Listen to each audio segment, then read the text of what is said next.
नमस्कार दोस्तों, संसार अकेडमी में आप सभी का स्वागत है।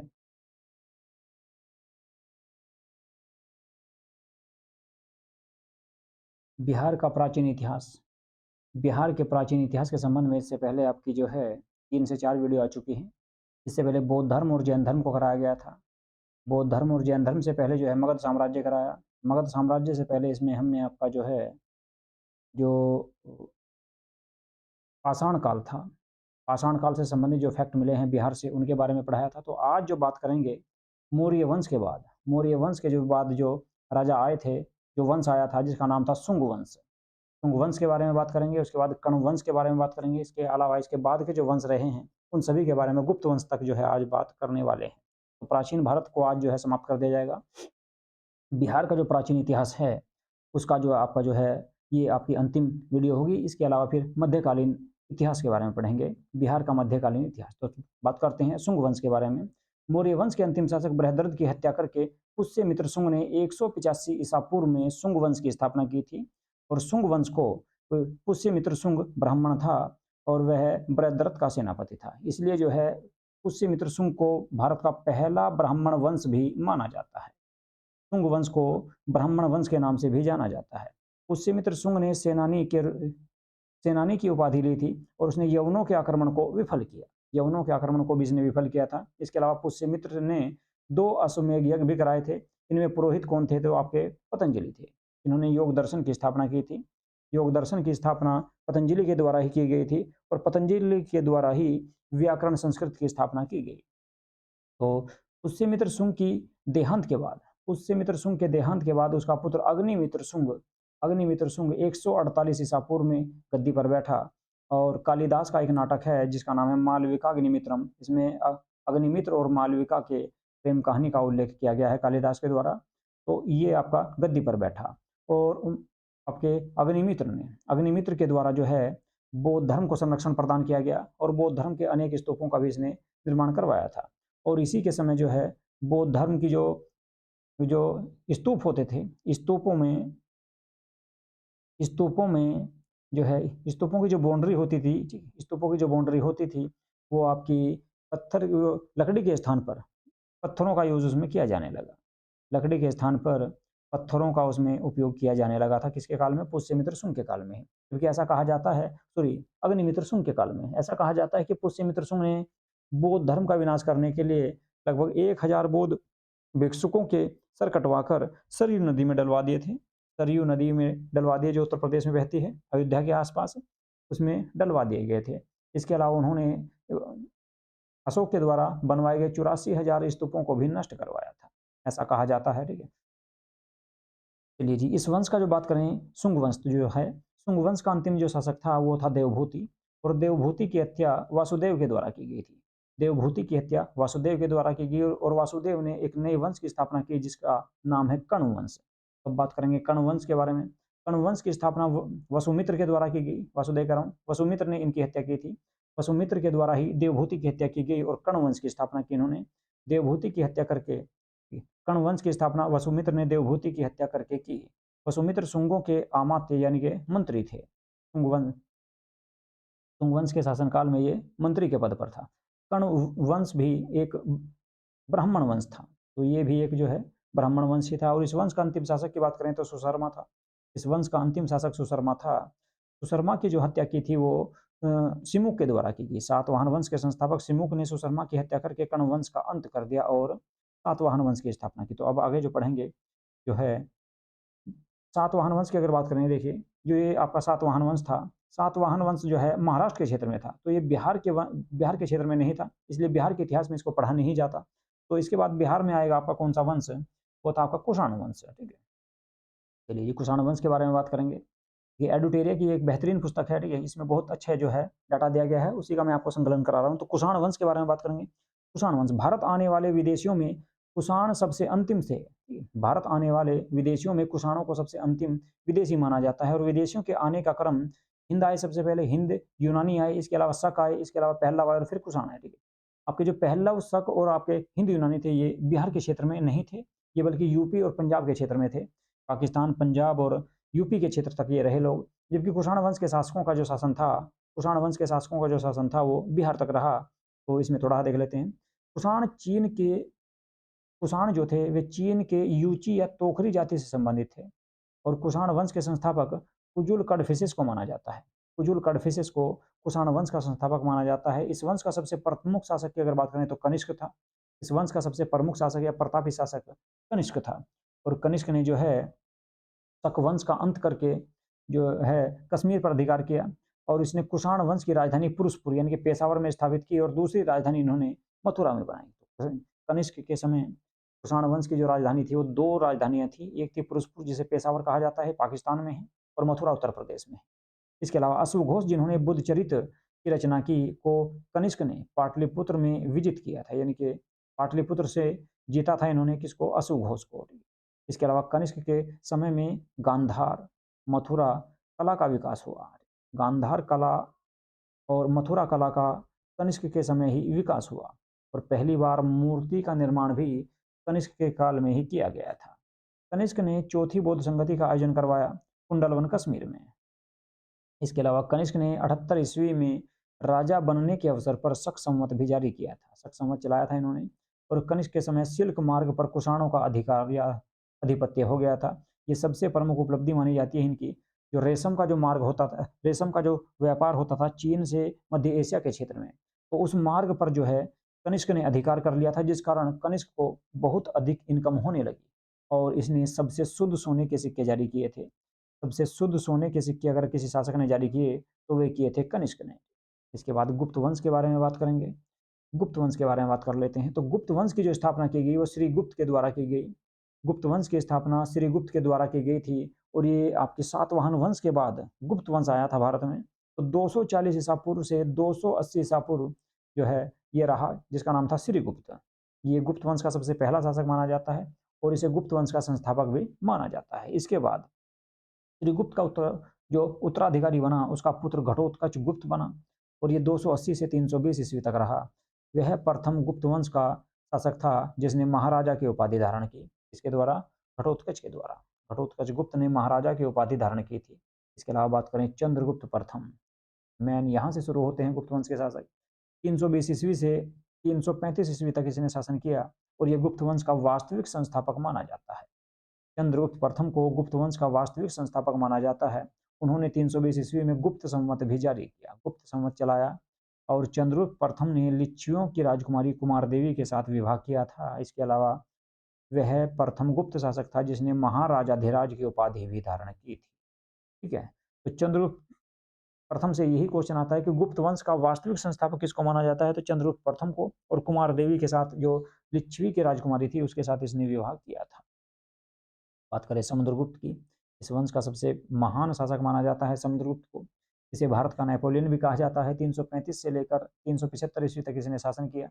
इतिहासकार स्मिथ के द्वारा, स्मिथ ने समुद्रगुप्त को भारत का नेपोलियन कहकर संबोधित किया है। भारत का नेपोलियन कहकर इन्होंने संबोधित किया है क्योंकि इसने भारत के लगभग समस्त राजाओं को जीत लिया था समुद्रगुप्त के द्वारा। तो समुद्रगुप्त ने पर क्रमांक और अप्रतिरथ आदि की उपाधि भी धारण की थी। इसके अलावा इनको कविराज के नाम से भी जाना जाता था। इनको कविराज के नाम से भी जाना जाता था। समुद्रगुप्त के अभियानों की चर्चा हरिसेन के द्वारा की गई है। इनके द्वारा एक रचित प्रयाग प्रशस्ति है, उसमें जो है इनकी इसके युद्धों की जानकारी प्राप्त होती है। उसने उत्तरापथ के 9 और दक्षिणापथ के 12 राजाओं को पराजित किया था। यानी कि 9 और 12 कुल मिलाकर 21 राजाओं को, भारत के 21 राजाओं को पराजित किया गया था। किसके द्वारा? समुद्रगुप्त के द्वारा। इसीलिए इसको भारत का नेपोलियन कहा है किसने? स्मिथ के द्वारा। समुद्रगुप्त को कविराज के नाम से भी जाना जाता है क्योंकि यह वीणा बजाया करता था। समुद्रगुप्त को उसके सिक्कों पर वीणा बजाते हुए दर्शाया गया है या दिखाया गया है। समुद्रगुप्त के दरबारी कवि की बात करें तो हरिसेन था, जिसके द्वारा प्रयाग प्रशस्ति लिखा गया था। समुद्रगुप्त वैष्णव धर्म को मानता था, ये विष्णु को मानता था और समुद्रगुप्त द्वारा अश्वमेध यज्ञ कराने के प्रमाण भी प्राप्त होते हैं। समुद्रगुप्त के बाद 375 ईस्वी में रामगुप्त के राजा बनने के साक्ष्य मिलते हैं। रामगुप्त जो है समुद्रगुप्त का लड़का था और ये राजा बना, लेकिन उसके अयोग्य होने के कारण चंद्रगुप्त सेकंड ने उसकी हत्या कर दी और स्वयं को राजा घोषित किया। यानी कि उसी के छोटे भाई चंद्रगुप्त सेकंड ने उसकी हत्या कर दी थी और ये आपका गद्दी पर बैठा रामगुप्त के बाद। तो अब बात करेंगे चंद्रगुप्त सेकंड की। चंद्रगुप्त प्रथम को गुप्त वंश का वास्तविक संस्थापक माना जाता है। और अब चंद्रगुप्त सेकंड की बात करें तो 375 ईस्वी से लेकर 415 ईस्वी तक इसका शासनकाल रहा और चंद्रगुप्त सेकंड ने शकों को पराजित किया था 379 ईस्वी में। इसके अलावा इनके द्वारा ही विक्रमादित्य की उपाधि धारण की गई। तो विक्रमादित्य की उपाधि धारण करने वाला पहला शासक था, जबकि 14वां व अंतिम शासक हेमचंद्र विक्रमादित्य था, जो दिल्ली की गद्दी पर बैठा था। कब? तो 1556 ईस्वी में। 1556 ईस्वी में अकबर के समय, या अकबर से पहले और हुमायूं के देहांत के बाद। चलिए अब बात करें, चंद्रगुप्त सेकंड ने देवगुप्त, देवराज और देवश्री आदि की उपाधि धारण की थी। इसके अलावा चंद्रगुप्त सेकंड ने ध्रुव देवी के साथ विवाह किया एवं कुबेर नाग से भी इन्होंने विवाह किया था। तो दो इनकी पत्नियों के नाम जानकारी प्राप्त होती है। कुबेर नाग जो इनकी पत्नी थी, उनसे इनकी पुत्री का जन्म हुआ, जिनका नाम था प्रभावती गुप्त, और इनका विवाह वाकाटक नरेश रुद्रसेन द्वितीय के साथ किया गया था। रुद्रसेन द्वितीय जो वाकाटक वंश का शासक था दक्षिण भारत में, उनके साथ इन्होंने अपनी पुत्री प्रभावती का विवाह किया था। रुद्रसेन की मृत्यु के बाद प्रभावती ने अपने अल्पवयस्क पुत्रों के संरक्षिका के रूप में शासन किया था दक्षिण भारत के क्षेत्र में। उस दौरान प्रभावती ने चंद्रगुप्त सेकंड की सहायता से गुजरात और काठियावाड़ पर विजय प्राप्त की थी। गुजरात और काठियावाड़ के क्षेत्र में इन्होंने विजय प्राप्त की। यानी कि इसके अलावा चीनी यात्री फाहियान की बात करें तो चीनी यात्री फाहियान चंद्रगुप्त सेकंड के समय भारत आया था और फाहियान भारत में 14 वर्षों तक रहा। 399 ईस्वी में आया था और 14 से 14 ईस्वी तक भारत में रहा। इसके अलावा चंद्रगुप्त सेकंड को बात करें तो चंद्रगुप्त सेकंड को मेहरौली लोह स्तंभ में चंद्र नाम से संबोधित किया गया है। मेहरौली लोह स्तंभ जो है चंद्रगुप्त सेकंड के द्वारा ही बनवाया गया था, यह माना जाता है। चंद्रगुप्त सेकंड के दरबार में नवरत्न या 9 रत्न रहा करते थे। 9 विद्वान लोग रहते थे जिनको नवरत्न कहा जाता है। और चंद्रगुप्त सेकंड भारत का पहला शासक था जिसके द्वारा नवरत्न रखे गए। इसके बाद अकबर दूसरा शासक बनेगा। तो इसके दरबार में कालिदास रहा करता था। इसके अलावा धनवंतरी, अमर सिंह, वराहमिहिर, शंकु, बेताल भट्ट, इसके अलावा घट घटकर्पण, छपणक और भरूची, ये इसके नवरत्न थे। कालिदास, धनवंतरी, अमर सिंह, वराहमिहिर, शंकु, बेताल भट्ट, घटकर्पण, छपणक और भैरुची, ये 9 इसके विद्वान थे इसके दरबार में जो रहते थे। इसके अलावा बात करेंगे अगले शासक की, तो ये था आपका कुमारगुप्त, कुमारगुप्त प्रथम। ठीक है, कुमारगुप्त प्रथम का जो शासनकाल रहा 415 ईस्वी से 455 ईस्वी तक। हाँ, और जो ये नवरत्न थे ये आपके उज्जैन में रहा करते थे। नवरत्न जो है उज्जैन में रहा करते थे। और चंद्रगुप्त सेकंड की 2 राजधानी थी, एक थी पाटलिपुत्र और दूसरी थी उज्जैन। उज्जैन जो थी इनकी धार्मिक व सांस्कृतिक राजधानी थी। क्योंकि प्रशासनिक राजधानी की बात करें तो प्रशासनिक राजधानी आपकी पाटलिपुत्र हुआ करती थी गुप्त वंश के राजाओं की। तो कुमारगुप्त प्रथम के बारे में बात करेंगे। चंद्रगुप्त सेकंड और ध्रुव देवी के पुत्र कुमारगुप्त प्रथम 415 ईस्वी में शासक बना और इसने नालंदा विश्वविद्यालय की स्थापना की थी। कुमारगुप्त के द्वारा ही नालंदा विश्वविद्यालय की स्थापना की गई। गुप्त काल में नालंदा विश्वविद्यालय शिक्षा का प्रमुख केंद्र था और बाद में यह बौद्ध धर्म की शिक्षा का सबसे प्रमुख केंद्र बन गया। इसके अलावा स्कंदगुप्त के बारे में बात करेंगे। स्कंदगुप्त जो है 455 से लेकर 467 ईस्वी तक गद्दी पर बैठा या शासक रहा। मध्य एशिया के बर्बर जाति हुणों का आक्रमण स्कंदगुप्त के समय ही हुआ था। हुणों का जो आक्रमण हुआ स्कंदगुप्त के समय हुआ। स्कंदगुप्त ने हुणों को पराजित कर भारत से बाहर खदेड़ दिया। इसका वर्णन जूनागढ़ अभिलेख से प्राप्त होता है जो गुजरात में प्राप्त हुआ है। जूनागढ़ अभिलेख जो गुजरात से प्राप्त हुआ है इसकी जानकारी उसमें मिलती है। इसके अलावा अभिलेख में हुणों को मलेच कहा गया है। इस अभिलेख में जूनागढ़ अभिलेख जो है गुजरात से प्राप्त हुआ, इसमें हुणों को मलेच कहा गया है, मलेच कहकर संबोधित किया गया है। स्कंदगुप्त ने चंद्रगुप्त मौर्य के द्वारा निर्मित सुदर्शन झील का पुनरुद्धार करवाया था, यानी कि उसकी मरम्मत करवाई थी। किसके द्वारा? स्कंदगुप्त के द्वारा करवाई गई थी। स्कंदगुप्त ने चक्रादित्य की उपाधि भी धारण की थी। बात करें गुप्त वंश के अंतिम शासक की, तो गुप्त वंश का जो अंतिम शासक था वो था विष्णुगुप्त और गुप्त वंश के साथ मगध वंश का भी अंत हो गया। गुप्त वंश के साथ ही मगध साम्राज्य या मगध वंश का भी अंत हो गया था। इतिहासकार V.A. स्मिथ ने सांस्कृतिक उपलब्धियों के कारण गुप्त काल को स्वर्ण युग, भारत का पहला स्वर्ण युग कहा जाता है। इनके गुप्त काल को भारत का पहला स्वर्ण युग माना जाता है, जबकि दूसरा माना जाता है किसको? आपका मुगल वंश को, जो मध्यकालीन भारत में आएगा। अब बात करेंगे इसके बाद पाल वंश की, तो पाल वंश को भी इसी में पढ़ लेते हैं। पाल वंश की जो स्थापना की गई थी वो गोपाल के द्वारा की गई और 750 ईस्वी में की गई थी। बंगाल में ये क्षेत्र था, ये वंश जो था बंगाल के क्षेत्र में था। गोपाल ने उदंतपुरी विश्वविद्यालय की स्थापना की बिहार शरीफ। बंगाल जो है, बंगाल और बिहार उड़ीसा, इसके अलावा झारखंड और पूरा बांग्लादेश, असम तक जो है ये पूरा क्षेत्र बंगाल था उस समय। तो बंगाल का जो है ये वंश जो स्थापित हुआ पाल वंश, बंगाल में हुआ कब 750 ईस्वी में। और इसी वंश का संस्थापक था गोपाल। गोपाल के द्वारा ओदंतपुरी विश्वविद्यालय की स्थापना बिहार शरीफ में की। इस वंश का सबसे प्रमुख शासक की बात करें तो धर्मपाल था। धर्मपाल ने बिहार के भागलपुर में विक्रमशिला विश्वविद्यालय की स्थापना की थी। विक्रमशिला विश्वविद्यालय की स्थापना किसके द्वारा की गई? धर्मपाल के द्वारा। इसके अलावा सोमपुर महाविहार, सोमपुर महाविहार वर्तमान बांग्लादेश में है, इसका निर्माण भी धर्मपाल के द्वारा करवाया गया था। इसके अलावा धर्मपाल ने त्रिपक्षीय संघर्ष में प्रतिहारों और राष्ट्रकूटों से संघर्ष किया।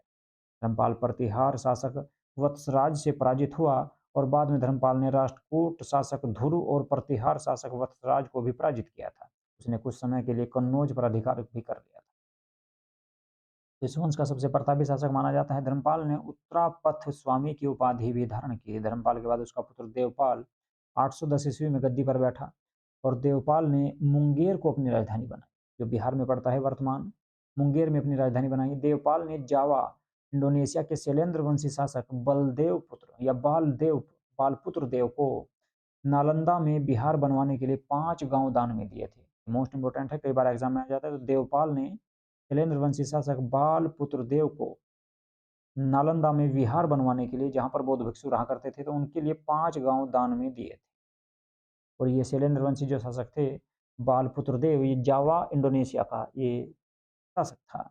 देवपाल के बाद विग्रहपाल, महीपाल और रामपाल ने शासन किया। इसके बाद पाल कालीन कांस्य की मूर्तियां अपनी कलात्मकता के लिए काफी प्रसिद्ध थी और धीमन तथा विठपाल इस कला के प्रवर्तक माने जाते हैं। इस कला के प्रवर्तक माने जाते हैं, ठीक है। तो अब बात करें जो है पाल वंश की, तो पाल वंश का जो अंतिम शासक माना जाता है, पाल वंश का जो अंतिम शासक माना जाता है, कुछ बुकों में आपका जो है रामपाल को दर्शाया गया है, रामपाल को दर्शाया गया है, ठीक है। कुछ में महिपाल को दर्शाया गया है, ठीक है। तो अलग अलग जिसमें जो है दिखाते हैं, तो पाल वंश का अंतिम शासक जो है आप रामपाल को ही मान सकते हैं, जबकि इस वंश का सबसे प्रतापी शासक माना जाता है धर्मपाल को। तो अब जो है ये प्राचीन भारत के कुछ इतिहास, प्राचीन भारत में जो है बिहार के प्राचीन इतिहास में कुछ आपके राजवंश थे, जिनमें आपका पाल वंश था, गुप्त वंश था। इसके अलावा इससे पहले आपका जो वंश आए थे उनके बारे में अगर बात करें तो आपका शुंग वंश था, कुषाण वंश था, ठीक है, और तुम्हारा कर्ण वंश था। अब बात करें जो है इस वंश से संबंधित प्राचीन बिहार के इतिहास में ही आपका पढ़ लेते हैं। प्राचीन बिहार इतिहास से संबंधित कुछ वंश और उनकी राजधानियों के बारे में यहाँ पर एक जो है शॉर्ट नोट्स के बारे में आप देख सकते हैं। जैसे कि वृहद्रथ जो सबसे पहला वंश था, उसकी राजधानी गिरिव्रज या राजगृह थी। मगध की प्रथम राजधानी मानी जाती है इसको। बिंबिसार, बिंबिसार की भी यही राजधानी रही, गिरिव्रज और राजगृह। उदयन के समय जो है राजधानी पाटलिपुत्र हो गई। इसके अलावा शिशुनाग ने जो है वैशाली को राजधानी बनाया। इसके बाद उनके पुत्र आए आपके कालाशोक। कालाशोक ने फिर से जो है पाटलिपुत्र को राजधानी बना दिया। नंदवंश के समय जो है पाटलिपुत्र ही राजधानी रही। इसके अलावा मौर्य वंश के समय भी पाटलिपुत्र राजधानी रही। अब बात करें कुषाण वंश के समय, तो कुषाण वंश के समय मथुरा और आपकी पुरुषपुर राजधानी रही। गुप्त वंश के समय फिर से पाटलिपुत्र बना दी गई और पाल वंश के समय मुंगेर जो है राजधानी रही। देखिए सबसे पहले जो है बृहद्रथ था, बिहार के क्षेत्र में बृहद्रथ वंश आया। इसकी राजधानी गिरिव्रज या राजगृह थी। बिंबिसार के समय गिरिव्रज या राजगृह ही राजधानी रही। और इसके जो वंश की बात करें तो इनका वंश था हर्यक वंश। इनका जो वंश था उसका नाम था हर्यक वंश। बिंबिसार हर्यक वंश का संस्थापक माना जाता है। उदयन ने पाटलिपुत्र को बनाया, शिशुनाग ने वैशाली को बनाया, कालाशोक ने पाटलिपुत्र को फिर से बना दिया। और नंद वंश के जितने भी राजा रहे उनके समय भी पाटलिपुत्र रही। मौर्य वंश के समय भी पाटलिपुत्र रही। कुषाण वंश के शासक आए तो कुषाण वंश के शासकों ने पुरुषपुर और मथुरा को राजधानी बनाया। गुप्त वंश के राजाओं ने फिर से पाटलिपुत्र को बनाया और पाल वंश के राजाओं ने फिर से मुंगेर को बना दिया, जो वर्तमान बिहार में स्थित है। ये कुछ राजधानियां थी। अब बात करें प्राचीन बिहार की कुछ पुस्तकों के बारे में देख लेते हैं। कुछ प्रमुख साहित्य हैं, कुछ प्रमुख पुस्तकें हैं जो प्राचीन बिहार के इतिहास से संबंधित है, एग्जाम में अक्सर आती रहती है। अर्थशास्त्र जो पुस्तक थी मौर्य वंश से संबंधित इसकी जानकारी मिलती है। मौर्य काल की जानकारी इसमें प्राप्त होती है। ये कौटिल्य या विष्णुगुप्त या चाणक्य की पुस्तक थी, जो राज्य प्रबंधन के लिए प्रसिद्ध मानी जाती है, जो राजनीति से संबंधित है।